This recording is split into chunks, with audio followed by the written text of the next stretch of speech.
The first Terran ship didn't enter the Karkanan Empire's space, it crashed through it.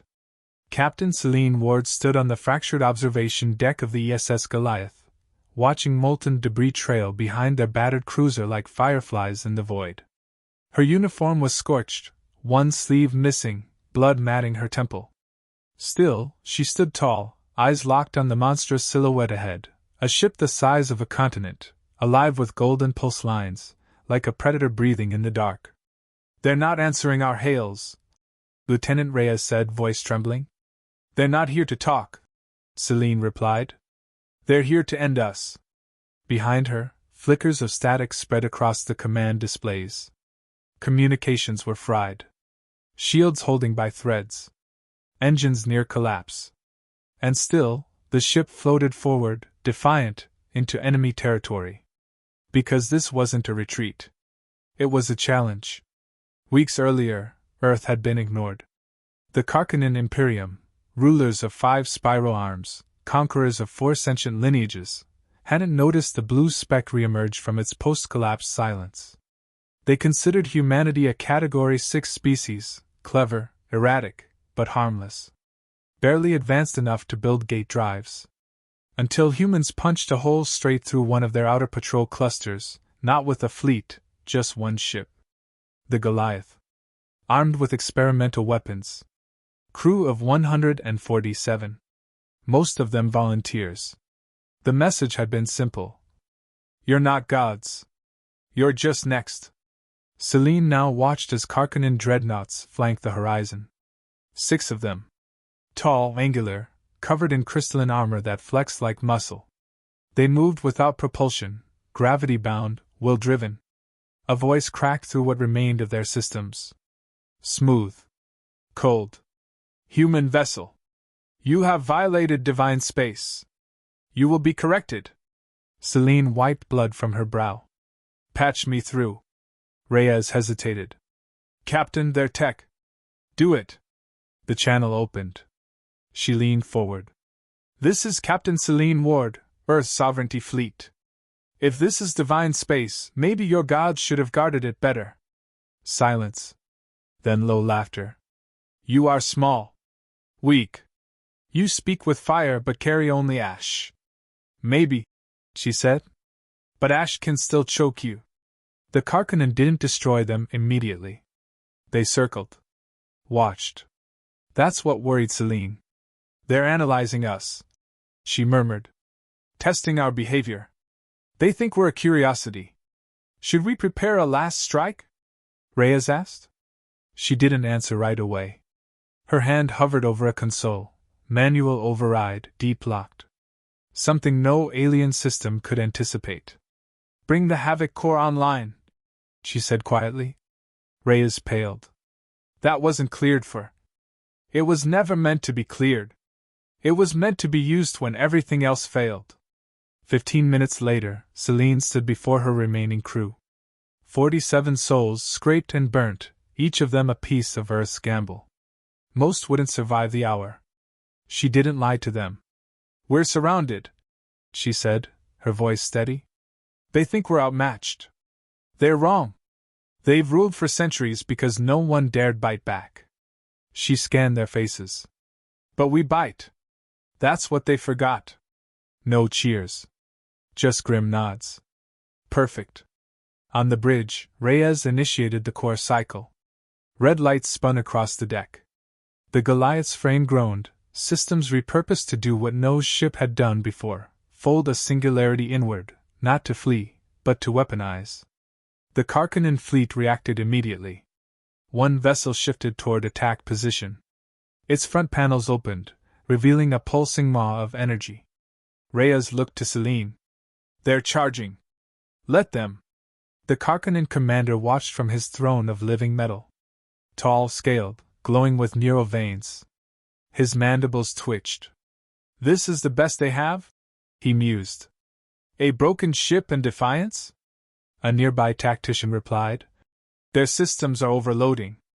They may attempt self-destruction." "Let them," he said with mild amusement. "We'll collect the remains. Send the message." He leaned back. Arrogance had always been their first mistake. Inside the Goliath, the core screamed. The ship shook violently, hull plates ripping, decks buckling. Selene strapped in, every bone vibrating. "Status?" she called. Reyes shouted over the roar. "Core at 98%. No way back from here." "Then forward." She opened the channel again. "To all Karkanan vessels, you ruled because you were feared. We're not afraid. We're angry." One breath. "Let's see if your empire can survive a human extinction event." She triggered the final seal. The Goliath detonated, not in light, but in absence. The Havoc core collapsed inward, dragging a pocket of spacetime into singularity for 12 seconds before violently rebounding in a quantum pulse. Nothing like it had ever been seen in battle. 2 Karkanan dreadnoughts evaporated instantly. The others reeled, systems fried, propulsion failing. Their minds flooded with images not sent, broadcast by human emotion itself. Fury. Loss. Fire. For the first time in 1,000 years, the Karkanan stepped back. And across the galaxy, others began to watch. Somewhere far beyond, a new fleet stirred. Smaller. Faster. Built from ice, bone, steel. Human. And every captain had Selene's name engraved into their ship's hull. Not for remembrance. For warning. The Karkanan Empire didn't mourn its dead. It studied them. 3 days after the destruction of the SS Goliath, the Imperial throne world of VYR consumed sensor data, biological debris, and psychological aftershocks harvested from the battle zone. Autopsy drones dissected black box fragments. Neuroforensics replayed Selene Ward's final words in slow pulses, analyzing cadence, inflection, and underlying emotion. In every simulation, one conclusion emerged. Humanity was not extinct. Humanity had evolved into a threat. High Warlord Provoked stood before the Hall of Echoes, an obsidian chamber that hummed with the living memories of 10,000 conquests. He was not confused. He was not afraid. He was insulted. "How many ships did we send?" he asked, voice coiled tight. 6 dreadnoughts. 2 annihilators. 1 crucible engine, replied his second, a thin-limbed tactician with bioluminescent eyes. Provoked turned, slow and deliberate. "And how many survived?" 4. Damaged. Unresponsive to command for 91 seconds following the collapse wave. "Why?" The tactician swallowed hard. "We believe the human weapon was not merely technological. It transmitted emotion. Raw. Undiluted." Provoked's claws flexed. "So they bled on us. And now we feel it?" "Yes, Warlord." He turned back to the empty chamber. "Then I want their cradle. I want Earth." Earth didn't wait. Selene's sacrifice wasn't just a blow, it was a signal. Broadcast across deep space, fractured through dark matter relays, and imprinted with encrypted gravity pulses. Every human listening knew what it meant. They don't understand us yet. Let's make that permanent. Colonel Mae Voss received the signal while on the fringe station Orpheus Line, orbiting a black star in dead space. Her hands trembled as she read it. Not from fear. From recognition. Selene had been her friend. Her commanding officer. Her warning. Voss activated a sealed protocol only 5 people in the galaxy were authorized to know, Warfall. "Bring the fleet online," she ordered. "No flags. No fanfare. Just movement." Her XO hesitated. "Ma'am, the Council. The Council doesn't lead anymore. They follow now." Back on VYR, Provoked walked the Garden of Skulls, a place of personal trophies. Each bone, preserved under hardened resin, was a symbol of conquest. Dozens of species silenced. Planets razed. And now, a small, unassuming human skull sat beside them. Cracked. Scarred. Scanned from Goliath's wreckage. He stared at it for a long time. So fragile. So defiant. "You're vermin," he whispered. But the skull said nothing. Just stared. Mae Voss met with Earth's new Defense Council inside the deep citadel beneath New Oslo. Maps flickered, no longer just defense grids, but forward routes, strike paths. "This isn't about territory," she said. "It's about perception. The Karkanan ruled because no one dared speak louder." Selene screamed. A diplomat leaned forward. "So what's our role now?" She answered without flinching. "To make sure no one ever forgets her voice." Provoked launched a fleet of 40 ships toward Earth's sector. Not to conquer. To exterminate. He issued no declaration. No demands. Just fire. They passed Jupiter. Then disappeared. Not destroyed. Redirected. Earth's new fleet, smaller, leaner, armed with logic phase drives and silent strike cores, ambushed the Karkanan vanguard in the shadow of Saturn. Not a single signal escaped. No debris left behind. Just silence. And the unnerving certainty that humans were no longer responding to war, they were leading it. Provoked didn't react with rage. He gathered his inner circle. "I want to understand their flaw," he said. A scholar bowed. "They are unpredictable. They manufacture leaders in pain. Warriors through trauma." Another added. "They don't worship strength. They become it, out of necessity." Provoked's voice dropped to a growl. "They rise because they are broken." He stood. "Then we break them harder." Mae Voss sat alone in her quarters aboard the TSS Dagger, staring at Selene's final transmission. Not the public one. The private file. Sent to only her. In it, Selene looked tired. But calm. "We were never meant to be passive. We were forged on a planet that tried to kill us every day. You know that. I know that. So if this is my last breath, make it mean something. Let them understand, we don't survive war.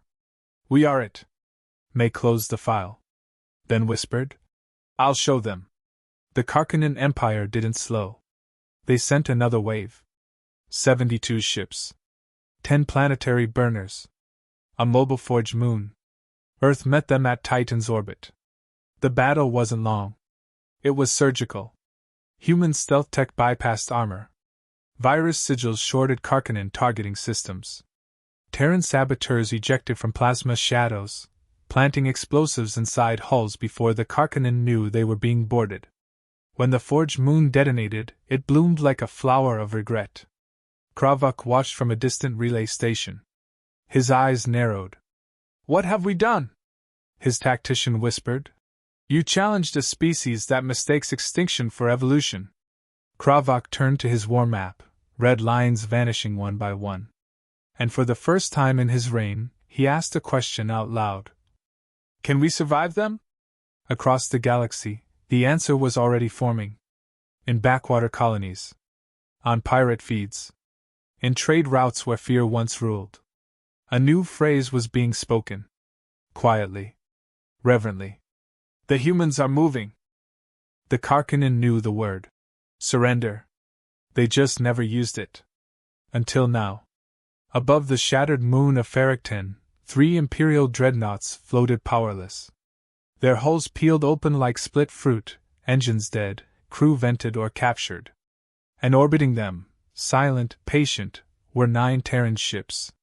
Not larger. Not shinier. Just deadlier. From his command throne aboard the TSS Dagger, Colonel Mae Voss watched without speaking. Her hands were clasped tight behind her back, her uniform creased with precision. The enemy had stopped firing hours ago. They just hadn't said it yet. "Transmission incoming," her comms officer said. "Visual. Imperial encryption broken. On screen." The projection flickered, revealing the face of a Karkanan warlord, face bloodied, a single eye glow dimmed. He didn't beg. He asked a question. "What do you want from us?" Mae stared at him. Then said flatly, "Acknowledgement." His breath rattled. "Of what?" "That your reign is over. That the stars don't belong to you anymore." The Karkanan looked around at the wreckage of his command deck. And said nothing. In the darkness of Imperial space, High Warlord Provoked paced. His war council had crumbled, either killed, captured, or defected.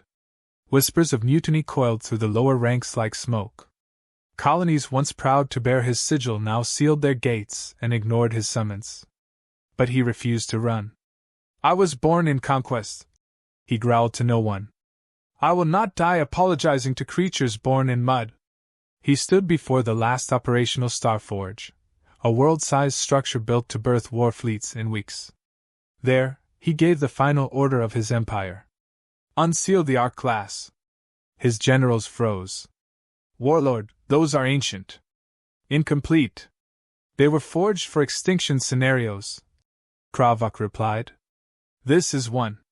In her private chamber aboard the Dagger, Mae sat with a recording. It wasn't military. It was personal. A recovered log from a Terran outpost destroyed in the first wave. A young boy, whispering into a cracked communicator, his voice brittle. "My mom said Earth would fight back. That we're tough. That we don't give up. So, if you find this, we're still here, okay?" She closed her eyes. Then stood. Earth wasn't just retaliating. It was answering. 3 days later, the R-class emerged. 12 of them. Each one a relic of a forgotten war. Carved from planets. Armored in solar-reflective alloy. Artificial minds older than the Karkanan Empire itself piloted them. They didn't fly with thrusters. They folded space, slicing through the void like razors through silk. And they didn't broadcast threats. They broadcast silence. Mae Voss met them in the void above Arkan Reach. Her fleet looked small in comparison. Even with the new Terran dreadnoughts and dark matter bombers, she was outnumbered. Outgunned. Outclassed. But she didn't flinch. "Battle plan Theta 9, she said. "Spread formation. Feint left, spike right. Ghost squadrons to the center throat. Focus on disabling, not destroying. We're not here to look strong, we're here to end a legacy." Her officers saluted. And the war began. The R-class didn't use energy weapons. They used dimensional anchors, ripping localized gravity to slam Terran ships into themselves. Mae watched one of her cruisers fold like paper. "Mark that," she barked. "Find the charge point. Every weapon has a rhythm." And they did. Even the ancient gods of war. Humanity adapted fast. Too fast. Terran AI countermeasures began scrambling Karkanan targeting seconds after first impact. Drones moved like ghosts, planting mimetic mines that read R-class neural cycles. Then detonated in sync with their thought patterns. The battle raged for 27 hours. Then silence. 8 R-class gone. The others retreated, not because they were damaged, but because they didn't understand losing. On his flagship, Provoked stood alone. His final fleet burned in orbit behind him. His throne room, once a towering spire, was cracked and open to space, atmosphere sealed only by emergency fields. He stared out at the stars. And for the first time in his life, they looked empty. He didn't hear the door open. Didn't flinch as Mae Voss stepped through, her boots echoing on metal. "You came alone?" he asked. She stopped 3 meters from him.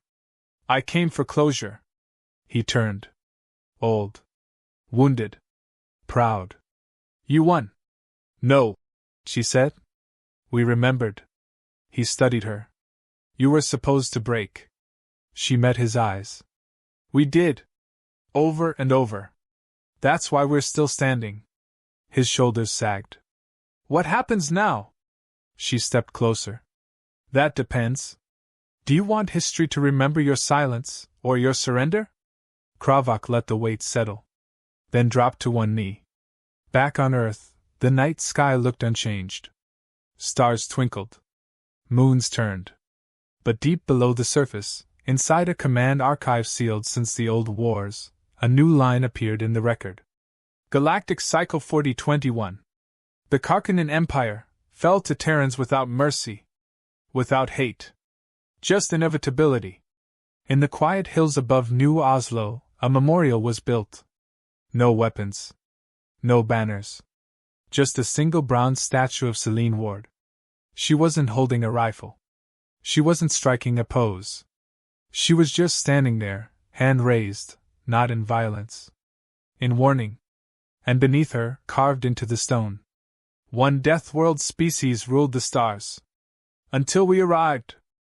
The war ended, but Earth didn't celebrate. It watched. From orbit, the burned skeleton of the Karkanan Empire spun silently across fractured sectors, emptied fortresses, blast colonies, signals looping with no one left to hear them. Mae Voss sat in the TSS Dagger's war room, no longer surrounded by maps, but by silence. The screen displayed only one symbol, a spiral crack down the center. The Karkanan sigil. Obsolete. High Warlord Kravok now lived in a Terran facility somewhere on Europa's surface. He no longer wore armor. No ceremonial crests. Just a black uniform stitched with no rank. He sat in a soundproof room made of tempered alloy, staring at a flat screen. Watching Earth's history. Mae visited once. He didn't rise. You record everything, he muttered. We remember everything, she corrected. He tapped the display. You killed our empire with memory. Mae leaned on the doorframe. That's what you never understood. We don't build legacies to conquer. We build them so we never forget what we almost became. On Earth, the United Terran Assembly met for the first time since humanity became known to the galaxy not as a curiosity, but as a constant. Some wanted disarmament. Others wanted expansion. Mae Voss said nothing during the opening debates. She simply stood when they turned to her. She didn't speak about ships. Or strategy. She told them about Selene. She didn't want to be a war hero, Mae said. She wanted to be a teacher when the fleet retired. Said if you raise people well enough, you don't need commanders. The chamber fell quiet. We buried her in silence. I don't want that for the future. Not silence. Not glory. Just truth. The next day, the council passed the memory doctrine. No empire. No expansion. Only stewardship. Earth would build, not weapons but archives. It would no longer seek to rule stars. Only to remind others why it never should have to again. Across the stars, other species took notice. Some reached out with cautious diplomacy. Others withdrew entirely, fearful of what humans might become next. A few tried to test the waters, minor skirmishes, fringe harassment. They didn't last. Because while Earth no longer declared war, it remembered how to end one. The last of the Karkanan dreadnoughts was dismantled over Titan. Its core was sealed and stored in the Oslo archive beneath Ward's statue. Not as a trophy. As a lesson. Every visitor walked past it on the way to Earth's new Hall of Origins. Not a hall of conquest. A hall of consequences. Mae Voss retired 1 year after the last fleet returned. She didn't vanish into shadow or disappear into classified roles. She moved to a coastal town near Old Boston. Spent her mornings walking the cliffs, her nights speaking to small groups of students about what war really costs. Not lives. Direction. Because when humans fight, they don't just win. They change the meaning of winning. Kravok was allowed one request before permanent placement in the Interstellar Rehabilitation Accord. He asked for a ship? Not to escape. Just to fly. Mae approved it. He was given a single-seater pod, unarmed, sealed AI controls. He flew 3 hours in silence above the rings of Saturn. When he landed, he said only, I wanted to see what peace felt like. I never realized how loud it is. In time, the galaxy moved on. But its maps had changed. Where once the Karkanan Empire cast long shadows across the void, now a single line of text appeared. Terran Custodial Zone. Interference discouraged.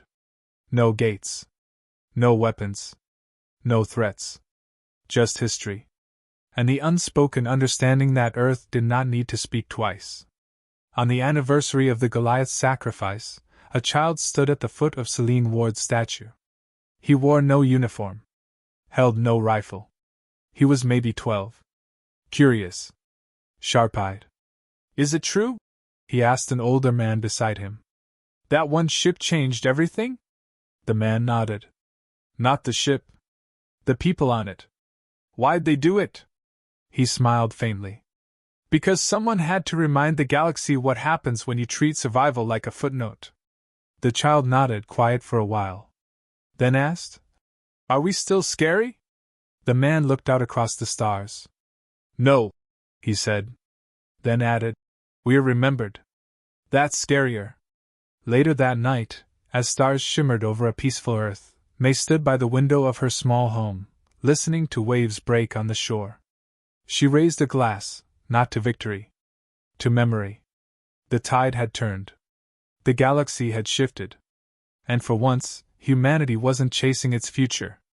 It was defending the right to have one. Final archive entry. They ruled the stars through fear.